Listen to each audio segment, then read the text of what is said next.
हमारे मन में गंदे विचार क्यों आते हैं? हम नहीं चाहते पर फिर भी हमारे मन में गंदे विचार आते रहते हैं। लेकिन क्यों? मन ही हमारा सबसे बड़ा दोस्त और मन ही हमारा सबसे बड़ा शत्रु है। जब हम अपने मन के हिसाब से चलते हैं तो मन हमें भटका देता है, और जब हम मन को संतुलित कर लेते हैं तो हम अपनी जिंदगी में सब कुछ पा लेते हैं। हम अपने मन में आने वाले गंदे विचारों को रोकने की कोशिश करते हैं, पर जितना हम रोकते हैं उतने ये विचार हमारे अंदर प्रवेश करते जाते हैं।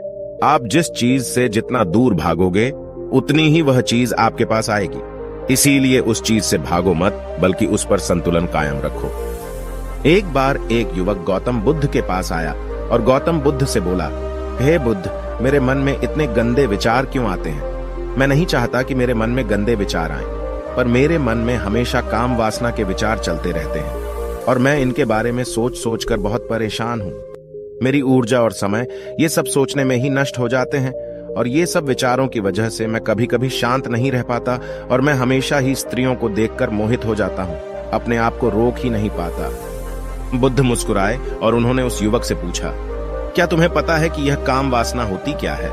फिर लड़के ने उत्तर दिया और कहा, बुद्ध, मुझे तो नहीं पता कि काम वासना होती क्या है, परंतु हाँ, ये जो भी है बहुत बुरी चीज है। फिर बुद्ध ने उस युवक से कहा, सबसे पहले तो तुम्हें यह समझना है कि प्राकृतिक रूप से जो भी चीज हमारे अंदर है वह बुरी नहीं है। हमारे जीवन में उसकी कुछ न कुछ जरूरत होती है।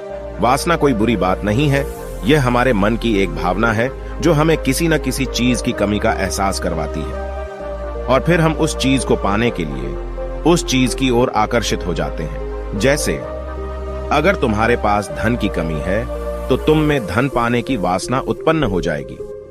इसका मतलब यह नहीं कि वासना बुरी है, बल्कि यह तो हमारे मन के एक प्रकार की जरूरत का एहसास है, और जब यह जरूरत शारीरिक हो तो हम इसे काम वासना कह देते हैं। युवक ने गौतम बुद्ध को कहा, बुद्ध, मुझे काम वासना का मतलब तो समझ में आ गया, पर आप मुझे यह बताइए कि यह आती कहां से है और कैसे आती है? गौतम बुद्ध ने कहा, काम वासना कहीं से आती नहीं है, यह तो हमारे अंदर ही होती है, और इसका होना तो जरूरी भी है, तभी तो मानव जाति का विस्तार होगा। युवक ने कहा, जब यह हमारे अंदर ही है और जरूरी भी है तो फिर लोग इसे गलत क्यों बताते हैं? बुद्ध ने कहा, यही समस्या है। लोगों ने काम वासना को गलत तरीके से सोच लिया है, इसे छिपाने की और दबाने की कोशिश करते हैं। काम वासना गलत नहीं है, बल्कि काम वासना का गलत तरीके से प्रयोग करना गलत बात है। लोग जिसे पसंद करते हैं उसी के लिए जीने लग जाते हैं और उसके बारे में हमेशा सोचते रहते हैं, पर यह सब गलत है। बुद्ध ने युवक से कहा, क्या तुम्हें पता है कि जानवरों में भी काम वासना होती है? युवक ने उत्तर दिया, हाँ बुद्ध, जानवरों में भी काम वासना होती है, क्योंकि जानवर भी तो आखिर अपनी पीढ़ी को आगे बढ़ाएंगे। बुद्ध ने कहा, तो फिर हम जानवरों की काम वासना को क्यों गलत नहीं कहते? युवक ने कहा, मुझे नहीं पता महात्मा, आप ही मुझे बताइए। गौतम बुद्ध ने कहा, जानवर अपनी काम वासना का प्रयोग आनंद प्राप्ति के लिए नहीं करते, वह तो सिर्फ संतान उत्पन्न करने के लिए काम वासना का उपयोग करते हैं। जानवरों को प्रकृति ने इतनी समझ नहीं दी कि वह काम वासना को अपने सुख का आधार बना सके, जबकि मनुष्य अपनी समझ के बलबूते पर प्रकृति में पाई जाने वाली प्रत्येक वस्तु को अपने सुख के लिए अपने प्रयोग करता है। हम इंसानों ने ही काम वासना को अपने सुख का साधन बना लिया है, जबकि प्रकृति ने तो हमें अपने वंश को आगे बढ़ाने के लिए दिया था, लेकिन इंसानों ने इसे अपने जीवन का परम लक्ष्य बना रखा है, और इस तरह से काम वासना का बेलगाम हो जाना गलत है। युवक ने बुद्ध से पूछा, महात्मा जी, ये काम वासना हम पर हावी क्यों होती है? क्यों यह बेलगाम हो जाती है? तब गौतम बुद्ध ने कहा, सुनो, अब जो मैं तुम्हें बताऊंगा उसे तुम ध्यानपूर्वक सुनना। काम वासना का सारा खेल तुम्हें समझ आ जाएगा, तुम्हें तुम्हारे सारे सवालों का जवाब मिल जाएगा, बस तुम्हें ध्यान से सुनकर समझना है। फिर गौतम बुद्ध युवक को बताना शुरू करते हैं। एक बार की बात है, एक आश्रम में गुरु और उनके शिष्य रहते थे। शिष्य रोजाना आश्रम के बाहर स्थित गांव में दीक्षा लेने के लिए जाते थे। शिष्य जो गांव में भिक्षा लेने जाता था, उस रास्ते में एक नदी पड़ती थी जिससे वह रोज भिक्षा लेने जाता था। एक दिन उसने देखा कि एक लड़का पेड़ के पीछे छिपा है। उसने लड़के के पास जाकर पूछा, भाई, तुम इस पेड़ के पीछे छिपकर क्या देख रहे हो? लड़के ने कहा, अरे तुझे नहीं दिख रहा क्या कि मैं क्या देख रहा हूं? तब शिष्य ने नदी की तरफ देखा तो वहां पर कुछ लड़कियां पानी भर रही थी। लड़कियां 15 साल की होंगी। तब शिष्य ने लड़के से कहा, अरे भाई, वहां पर तो लड़कियां पानी भर रही हैं, इसमें छिपकर देखने वाली क्या बात है? तब वो लड़का शिष्य की तरफ देखकर उससे कहता है, अरे पागल, तुम्हें दिखाई नहीं दे रहा क्या कि मैं क्या कर रहा हूं? वह परियां कैसे नदी से पानी निकाल रही है। जरा उनकी अदाओं को देखो, उनके कोमल शरीर को देखो, उनकी पतली कमर मटके को उठाते समय कैसे बल खाती है, और उनके बाल उनकी कमर पर कैसे लहरा रहे हैं, मानो सुंदरता बिखरी पड़ी हो। शिष्य फिर नदी की तरफ देखता है और इस बार वह देखता ही चला गया। अभी तक तो उसे कुछ भी नजर नहीं आ रहा था और वह बिल्कुल निर्भय था।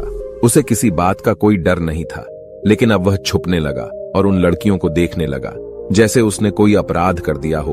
और जब वो छुपकर उन लड़कियों को देख रहा था तभी वो अंदर से कांप गया और उसने कहा कि यह मैं क्या कर रहा हूं? मैं जो भी कर रहा हूं वह सही नहीं है, मुझे यहां से चले जाना चाहिए। और फिर वह जल्दी से वह से चला जाता है। फिर वह आश्रम पहुंच जाता है।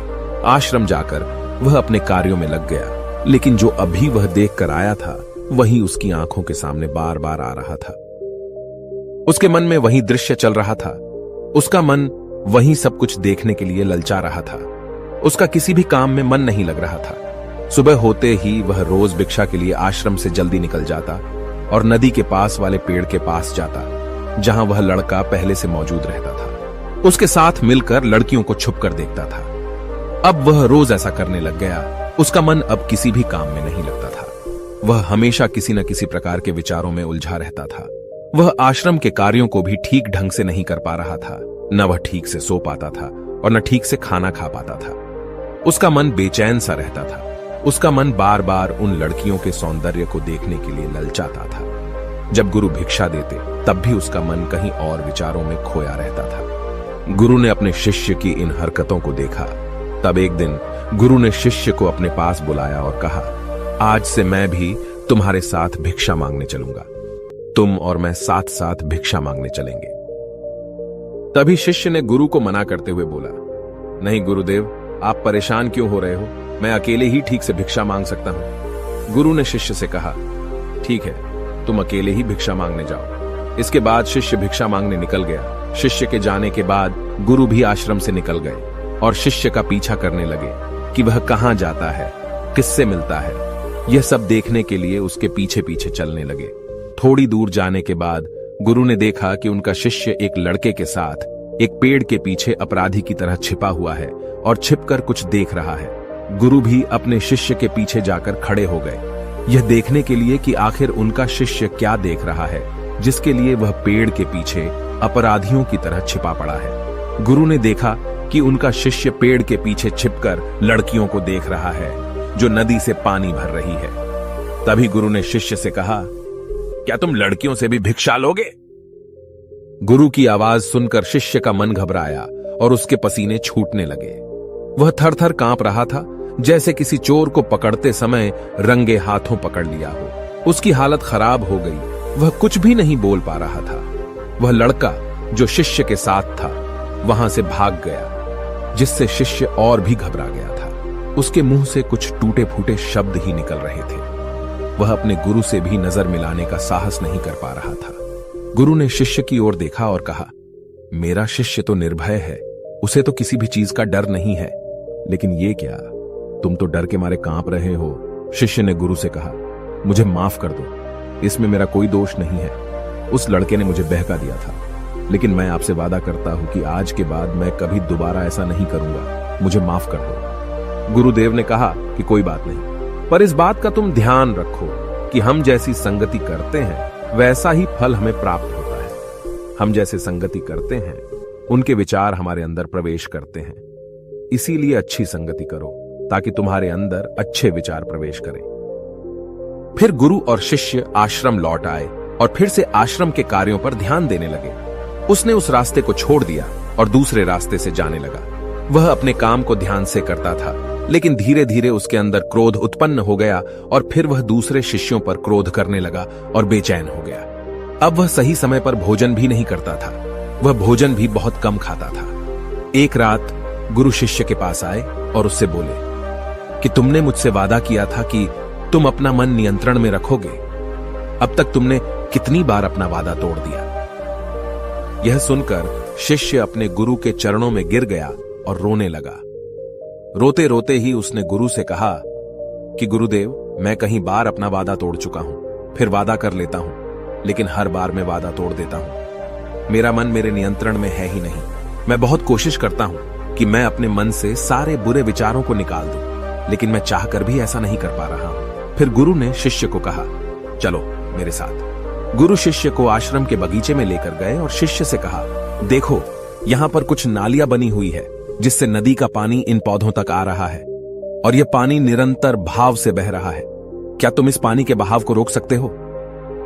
शिष्य ने कहा, हां गुरुदेव, मैं इस बहाव को रोक सकता हूं। फिर शिष्य ने मिट्टी उठाकर उस नाली के छोर पर डाल दी। वह पानी थोड़ी देर के लिए रुक गया और फिर थोड़ी देर बाद उस रेत के ऊपर से पानी आया। गुरु ने शिष्य से कहा, अरे ये क्या, ये पानी तो रुका ही नहीं। फिर से उसने कुछ कंकर पत्थर उठाकर उसे नाली में डाल दिए और फिर थोड़ी देर के लिए पानी रुक गया, लेकिन फिर थोड़ी देर बाद ही उन कंकर पत्थरों के ऊपर से पानी निकल आया। गुरु ने कहा, शिष्य यह क्या हुआ, पानी तो फिर से आ गया। तुम तो बोल रहे थे कि तुम इसे रोक दोगे। क्या हम किसी चीज को पूरी तरह से रोक सकते हैं? तब शिष्य ने कहा, कोई बात नहीं गुरुदेव, मैं इस पानी को तो रोक कर आपको दिखाऊंगा। फिर उसने एक बड़ा सा पत्थर लेकर आया और उसे नाली पर डाल दिया। पानी रुक गया। तब शिष्य ने गुरु से कहा, देखा गुरुदेव, मैंने कहा था ना कि पानी को मैं रोक दूंगा। मैंने पानी को रोक दिखाया। आपकी बात मैंने पूरी कर दी। गुरु मुस्कुराए और बोले, अच्छा जरा ध्यान से देखो, पानी रुक गया है क्या? वो तो पीछे की नाली तोड़कर बाहर आ गया और अगल बगल से बह रहा है। और ध्यान से देखो, इस पत्थर के आगे भी आ गया और यह पानी अपना रास्ता बदलकर फिर से आगे की तरफ बह जाएगा। फिर थोड़ी देर बाद ऐसा ही हुआ। फिर गुरु ने शिष्य को समझाया, तुम्हारे साथ भी तो ऐसा ही चल रहा है। तुम बार बार प्रयास कर रहे हो, बड़े से बड़ा प्रयास कर रहे हो, पर हर बार तुम्हारा प्रयास टूट रहा है और यह हमेशा टूटता ही रहेगा। यह पत्थर तुम्हारा प्रयास है और यह पानी तुम्हारे विचार। तुम कितना भी बड़ा पत्थर रख लो, लेकिन पानी तो अपना रास्ता बना ही लेगा। यह देखकर शिष्य ने पूछा, हे गुरुदेव, क्या कोई तरीका नहीं है जिससे मैं गंदे विचारों से बाहर निकल सकूं? गुरु ने कहा, एक तरीका है। यह पानी जिस नदी से आ रहा है, तुम वहां से इस पानी का रास्ता ही बदल सकते हो।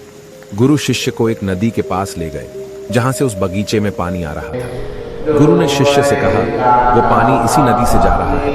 अगर हम यहीं से उसका रास्ता बंद कर दें जहां से पानी बगीचे में जा रहा है, तो क्या हम पानी को रोक नहीं सकते? शिष्य ने कहा, हाँ गुरुदेव, अवश्य ऐसा हो सकता है। मैं इस पानी को यहीं से बंद कर देता हूं, तब आगे की नाली में पानी जाएगा ही नहीं और फिर बगीचे में पानी ही नहीं जाएगा। फिर गुरु ने कहा, शिष्य अगर पानी बगीचे में नहीं जाएगा तो पेड़ पौधों को पानी कहां से मिलेगा? उन पेड़ पौधों को तो पानी की आवश्यकता है। फिर शिष्य ने विचार किया और कहा, मेरे मन में तो यह बात आई ही नहीं, इस पानी का बगीचे में जाना जरूरी भी है। गुरु ने कहा, और उन पेड़ पौधों में कुछ ऐसे हैं जिनको रोज पानी की आवश्यकता है, वो तो मुरझाकर मर ही जाएंगे। पानी तो हमें खोलना ही होगा। शिष्य ने गुरु की बात सुनकर पानी का रास्ता खोल दिया। तब गुरु ने पूछा, अगर हम इस नदी के पूरे पानी को बगीचे की तरफ मोड़ दें तो क्या होगा? शिष्य ने उत्तर दिया, गुरुदेव, वहां पर जितने भी पेड़ पौधे हैं वो सब गलकर नष्ट हो जाएंगे और वहां पर कुछ नहीं बचेगा। गुरु मुस्कुराए और बोले, तुम इस बात को समझो, हमें किसी भी चीज को रोकना नहीं है, बस हमेशा संतुलन बनाए रखना है। कम पानी से भी पौधे नष्ट होते हैं और ज्यादा पानी से भी पौधे नष्ट होते हैं। हमारा जीवन संतुलन से ही चलता है। गुरु ने शिष्य से कहा, अगर मैं तुम्हें कुछ कहूं कि तुम आम के बारे में मत सोचो, तो तुम्हारे मन में सबसे पहले किसका चित्र आएगा? शिष्य ने बोला, गुरुदेव, मेरे मन में तो पहला चित्र आम का ही आएगा। गुरु ने कहा, जब हम गंदे विचारों को जबरदस्ती रोकने का प्रयास करते हैं तो वे और भी मजबूती से हमारे अंदर प्रवेश करते हैं। इसीलिए हमें उन्हें कभी भी दबाने की कोशिश नहीं करनी चाहिए। फिर गुरु ने शिष्य को कहा, हमारे गंदे विचार बुरे लोगों की संगति करने की वजह से भी आते हैं। कभी कभी कामुकता हमारे अंदर होती नहीं है, लेकिन कुछ अश्लील लोगों के साथ रहने की वजह से ये हमारे अंदर हावी हो जाती है। फिर शिष्य ने कहा, गुरुदेव, आप सही कह रहे हैं, मैं अपने मार्ग से भटक गया था। फिर वह शिष्य उस रात बहुत ही चैन की नींद सोया। सुबह अपने कार्यों को पूरे मन से किया और फिर सुबह वह भिक्षा लेने के लिए उसी रास्ते से गया जहां वह लड़का आज भी पेड़ के पीछे छुपकर उन लड़कियों को देख रहा था। वह शिष्य उसे नदी पर गया जहां वह लड़कियां पानी भर रही थीं। उसने उन लड़कियों से पानी मांगा और उन लड़कियों में से एक लड़की ने उसे पानी पिलाया और उसे शिष्य के चरण छुए। शिष्य ने उसे आशीर्वाद दिया कि तुम्हारा कल्याण हो, जिससे कि मानसिकता सकारात्मक ऊर्जा से भर जाए। उसके चेहरे पर मुस्कान आ गई थी, जैसे कि उसे कुछ खोया हुआ वापस मिल गया हो। वह वापस अपने रास्ते से जाने लगा। तभी पीछे से वह लड़का आ गया जो पेड़ के पीछे छुपा हुआ था। वह शिष्य के पास आया और बोला, क्या बात है, आज तो तुमने नजदीक से दर्शन कर लिए, तुम तो मुझसे भी आगे निकले। तब शिष्य ने कहा, हम हमेशा दूसरों के दर्शन करने में ही व्यस्त रहते हैं, अपने दर्शन कर ही नहीं पाते। तुम कब तक इस पेड़ के पीछे छुपाते रहोगे? किसी को पसंद कर लो, उसे बोल दो। अगर वो भी तुम्हें पसंद करती है तो शादी कर लो और उससे पहले तुम कुछ बन जाओ। अपने आप को पहचान लो, ऐसे अपना समय बर्बाद मत करो। फिर वह लड़का रोज उस शिष्य से मिलने लगा और उसने लड़के को नदी पर न जाने के लिए प्रेरित किया। और फिर वह लड़का अपने जीवन में कुछ बनने के लिए संघर्ष करने लगा। तो तुमने देखा कि संगति का असर क्या होता है। अपनी संगति बदलो, अपने विचार बदलो। गुरु ने शिष्य से पूछा, क्या तुम्हें अपने सभी सवालों का उत्तर मिल गया? तब शिष्य ने कहा, हाँ महात्मा जी, आपका धन्यवाद। तब गुरु ने शिष्य से कहा कि जब तुम्हारे मन में गंदे विचार आए तब तुम अपने आप को दोषी मत मानो। यह शरीर है और यह सब इसने हजारों वर्षों से सीखा है। एक केवल तुम्हारे सोच लेने से या शपथ लेने से यह टूटने वाला है नहीं, लेकिन तुम्हारे पास वो शक्ति है, वो ऊर्जा है जिसका तुम्हें संतुलन उपयोग करना है। तुम एक जीवित ऊर्जा हो जो कुछ भी अनुभव करने के लिए स्वतंत्र है। इसीलिए तुम अपने आप को पहचानो। इस कहानी से हमें यह सिख मिलती है कि हमारे विचारों का महत्व कितना अधिक होता है। हमारे विचार ही हमारे भविष्य की दिशा को निर्धारित करते हैं। हमें सकारात्मक विचारों को अपने मन में पूरी शक्ति के साथ अपनाना चाहिए ताकि हम सही दिशा में आगे बढ़ सकें। वीडियो अच्छा लगा हो तो लाइक, शेयर और सब्सक्राइब कर दे।